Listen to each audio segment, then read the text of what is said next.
If you find yourself stranded at the airport because your flight was delayed or worse, canceled, Donald Trump has just made sure you will not get compensated.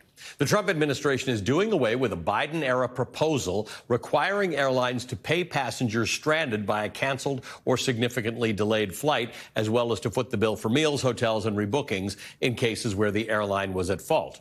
This, of course, comes after Donald Trump formally accepted a $400 billion Boeing 747 from Qatar. I could be a stupid person and say, oh, no, we don't want a free plane. We give free things out. We'll take one, too. Trump may call the jet from Qatar a free plane, but American taxpayers are the ones footing the more than $1 billion bill to retrofit, upgrade, and secure that free plane for Trump's use. So while you're stuck wandering the terminal halls eating food at extortionary prices, your tax dollars are paying for Trump's free plane.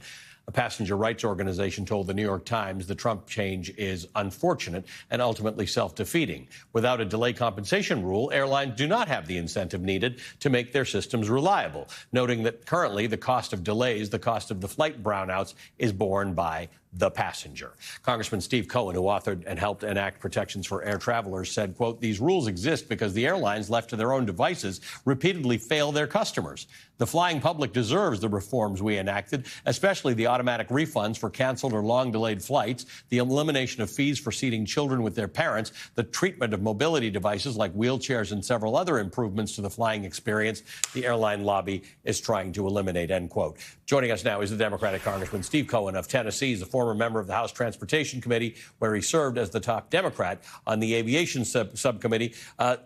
Congressman, great to see you again. Thank you for being with us. A couple things. First of all, Donald Trump made some reference to airline fares being $2 or something like that. He hasn't paid for an airline fare in quite many decades, so I don't think he understands any of this. But you remember when there used to be all those flight delays, and then they imposed a rule that said if you delay this many people for this long, it'll be this much of a fine per passenger. All of a sudden, those delays where you sat on the tarmac for 3+ hours disappeared.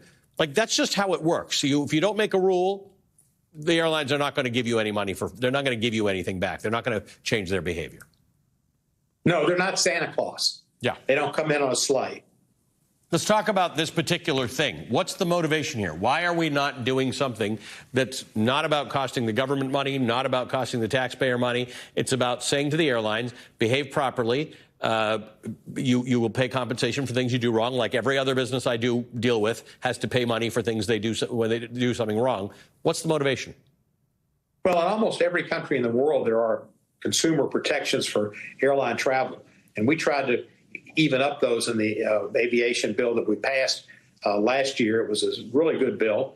And the things that are in law, they can't change. But some of them were done by regulation and with our encouragement. But Pete Buttigieg went a little further on giving more consumer protections, and those they can change, unfortunately, and they will.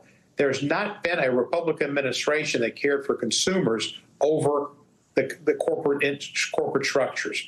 And this administration has given unbelievable tax breaks to the wealthiest people in America, and then they also give all kind of benefits to the biggest corporations in America. And whether it's the fossil fuels industry or whether it's the airline industry or every industry, that's where they're at. That's who Donald Trump's about. So don't ever think as an individual you're going to get anything out of this administration that benefits you as a consumer. Yeah, by the way, the Lobby Association, Airlines for America, for the airlines, has put out a statement. We're encouraged by this Department of Transportation reviewing unnecessary and burdensome regulations that exceed its authority and don't solve issues important to our customers. I fly probably on average once a week. It's very important to me. I pay a fee, we schedule things, we expect to get to a place, and I get that things go wrong, but I would like incentives in place for them to go right, and if they're not, that I get compensated. I paid money for a flight that departs at a particular time and lands at a particular time.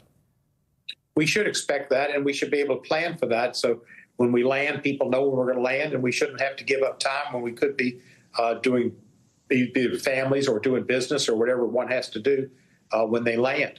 And they're inconvenienced, and sometimes it's because they don't have enough crew to make the flight go. They don't have either flight attendants or pilots, and then they've messed up their staffing. That the airline should be responsible for. Acts of God, bad weather, et cetera, that's something else. But when it's the crew, they should be responsible. And almost every country in the world makes them responsible. Yep. But they don't want to have regulations. If it's in the law, they said they'll follow it. But in the law, they have the lobbyists.